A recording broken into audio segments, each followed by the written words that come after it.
Nós vamos dar sequência aqui e vamos falar assim sobre como que os salmos eles têm também assim já uma classificação dentro das terminologias.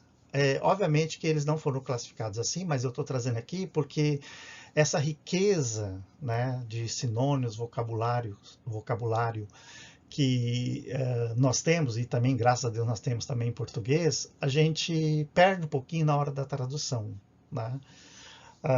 Comentar aqui com vocês. Então, ó, nós, na verdade, temos 5 termos que vão nos ajudar a entender o porquê dessa tradução de Salmos. Então, a primeira aí, ó, aparece shir.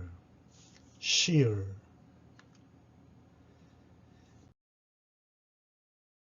Essa terminologia no hebraico, ela se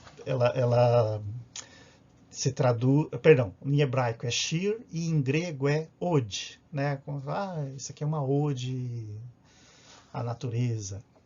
Bom, em português foram traduzidos por canção, né? 13 salmos dos 150 têm esse título. Na verdade, esse termo seria quase que aquilo assim, né? Tudo que você já fala, né, normalmente, você discorre, mas você tem um propósito muito bem definido, por exemplo, uma oração murmurada. Murmurada assim, né? Balbuciada, né? Só alguns murmúrios. Não de reclamação, mas só o barulhinho. Também é um shir. Tá?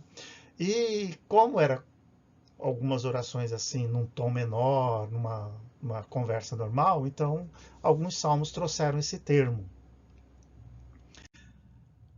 O segundo é esse aqui, ó, Mismor, né? E até parece muito claro assim, né? Mismor le David, né? O Salmo de Davi, ou Cântico de Davi, né?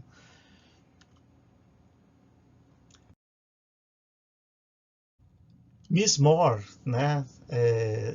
Está presente em 58 salmos, né? E na Septuaginta foram traduzidos por Psalms, que é do grego. Bom, ele pode também significar ou de lírica, porque tem a ver com a composição das vozes, ou ainda uma composição que ela vai ser musicada. Pode se referir a uma canção sagrada e quando tem o acompanhamento de um instrumento. Na maioria das vezes esse instrumento era de cordas, fazer o som. Então nós já temos dois aí, shir e mismor. O terceiro é Tehilá, né? Tem um ezinho bem ali pequenininho que é para dizer que ele é fraquinho. Então é Tehilá. Por coincidência, Tehilá, o plural de Tehilá é Tehilim, que é o nome do livro que recebeu do hebraico.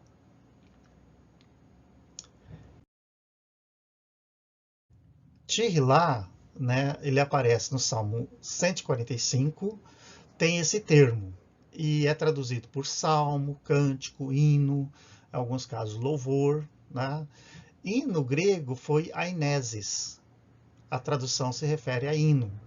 Bom, diz que esse termo é designado para um salmo de louvor, mas na verdade quem está compondo ou quem está escrevendo a música, perdão, a letra, tem uma mente que está assim totalmente direcionada para louvar a Deus, para engrandecer a Deus. Daí, né, o Tehilá ser muito, esse aqui é o meu Tehilá, ou seja, a minha mente está totalmente voltada para o louvor a Deus.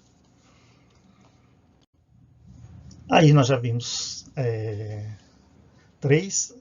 O quarto é Mirtan. Mirtan. Vamos ver. Eu dei uma paradinha aqui para pronunciar bem, porque na verdade quando eu estou gravando a câmera fica bem em cima da onde parou, mas eu lembrava do termo. Tem um KH ali, né, porque o CAF é K, mas quando ele não tem um pontinho dentro dele, que é a segunda letra da esquerda para a direita, o que acontece?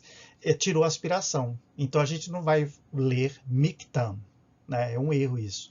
O KH ele tem som de R, então a gente vai pronunciar Mirtam, né? E porque termina em M, tem que fechar a boca no final. Mirtam.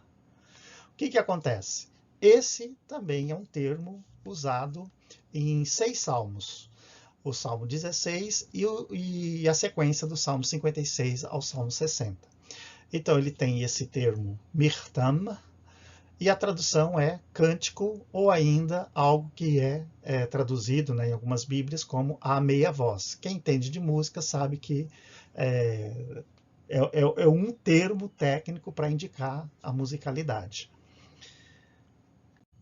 Então agora nós vamos para o quinto termo bíblico que é dado aos salmos. Então estamos aí, ó, Shigayon, Shigayon.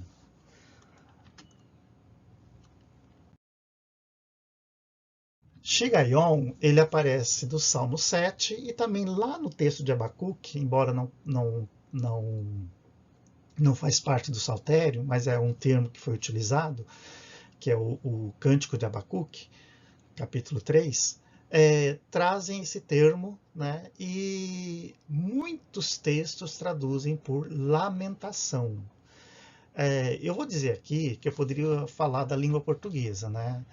Hino, ode, oração, lamentação, súplica. Tem alguns autores que até gostam do termo confissão, que uma oração é uma confissão, clemência, e vai por aí afora.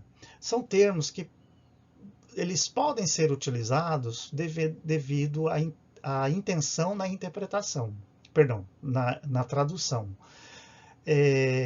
Mas eu estou querendo colocar aqui para vocês que é assim, muitas vezes a terminologia ela também ajuda a gente a entender a riqueza pela qual aquele texto, ou aquela tipologia de texto foi contemplada. E no caso dos salmos, isso está muito bem visível na literatura hebraica.